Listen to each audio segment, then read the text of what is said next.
Barangay Ginebra hindi pinaporma ang Magnolia semis na. Maverick Messi. Also Edgar from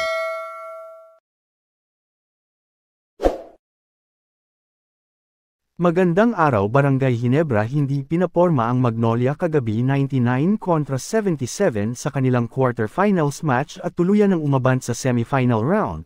Manila Clasico bagamat may bentahe ang Ginebra sa Magnolia dahil sa kanilang twice the beat advantage ay hindi ito ginawang sandalan ng Barangay Ginebra bagkus ay tinapos nila kaagad ang kapatid na Magnolia at hindi na hinayaang makabuelo pa at tuluyang binoon ang pag-asa ng hotshot na makahirit pa ng isa pang laro tinambakan ng Ginebra ang Magnolia ng 22 puntos. Pinangunahan ng best player ng laro na si Christian Standardinger ang Gene Kings na bumoldozer ng 36 points 11 rebounds 5 assists at isang steal. First quarter alley-oop agad ni Scottie Tejepeth dakdak agad pero Ginebra back-to-back turnover kaya nakalamang ang Magnolia pero Scottie hustle plays inagawa ng bola si Rivas tapos biglang bumato sa malayo pasok tapos Scottie magandang pasa na naman sa ilalim kay si Stan basket din, Barroca transition basket pasok score 11 kontra 9 mahigit 7 minuto pa natitira sa orasan, Maverick Ahanmisi at Ralph ko nagpaulan ng tres kaya bahagyang nakalayo ang Ginebra, Barroca buhat ang buong Magnolia. Si Stan back-to-back basket kaya natapos ang first quarter lamang ang Ginebra 28 kontra 17. Finish is good for C-Stan.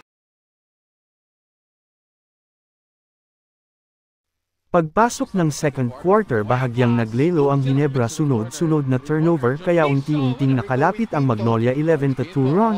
Nard spin to pamatay sunog tapos nabuhayan ulit ang Ginebra magandang ball rotation resulta basket ni Ahanmisi sa ilalim, Ralph ko naman alley-oop pass to Tejepeth for the slam dunk. Back-to-back basket paulit ng Ginebra lumobo na sa 12 ang lamang ng Ginebra 44 kontra 32 mahigit 4 na minuto pa natitira sa orasan kaya napatawag na ng timeout ang Magnolia. Si Stan back-to-back basket ulit hindi mapigilan ng Magnolia tapos Magnolia hirap din makascore dahil sa mahigpit na depensa ng Gene Kings. Si Stan patuloy na namamarako sa ilalim at walang makapigil. Barroca buhat mag-isa ang Magnolia kaya natapos ang first half sa score na 52 kontra 36.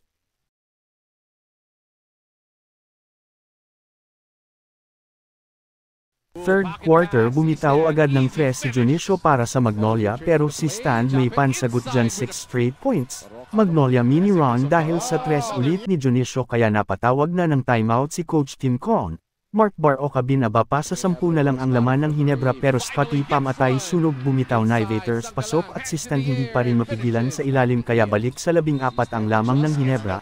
Magnolia pinipisikal na ang laban Abueva naninira na, palitan ng basket Ahanmisi at Ralph ko biglang nabuhayan ulit ang Ginebra crowd another jumper mula kay si Stan pero sumagot naman si Abu Tratter ng back-to-back basket, Pringle Nolly sa tres pasok at si Stan lalong binaon ng Magnolia 80 kontra 58. Fourth and final quarter tuloy-tuloy pa rin magandang opensa ng Ginebra Tejepeth jumper pasok Barroca buhat pa rin mag-isa ang Magnolia. Sobrang pisikalan Ahanmisi at Barroca nagkakainitan pa nos iko si Ahanmisi. Bumawi naman kaagad si Ahanmisi ng isang tres. Hirap pa rin makashoot ang Magnolia dahil sa mahigpit na depensa ng Ginebra at laging may pansagot ang Ginebra sa bawat atake ng Magnolia. Si Stan jumper ilista muna lumobo na sa 22 ang lamang ng Ginebra mahigit 7 minuto pa natitira sa orasan. Mendoza naka 5 straight points pero binura naman kaagad yan ni si Stan ng back-to-back points tapos Scottie Thompson midip mode na gusto lalong ibaon ng Magnolia basket sa ilalim pasok. Mahigit 2 minuto pa nang ipasok ni Coach Tim Cohn ang kanyang mga bench players na sina Pesumo, Raymond Aguilar, David at Bam Aro na maganda rin naman ang pinakita at hindi na nga nakahabyal pa ang Magnolia. At tuluyan ang nabaon sa score na 99 kontra 77. Diretso na sa semifinals ang Ginebra at maghihintay na lang ng makakalaban kung sino mananalo sa Meralco at NLEX match-up. Maverick Ahanmisi nagdagdag ng 16 points. Tejepeth Aguilar 12 puntos at Ralph ko at Scottie may tig 12 puntos.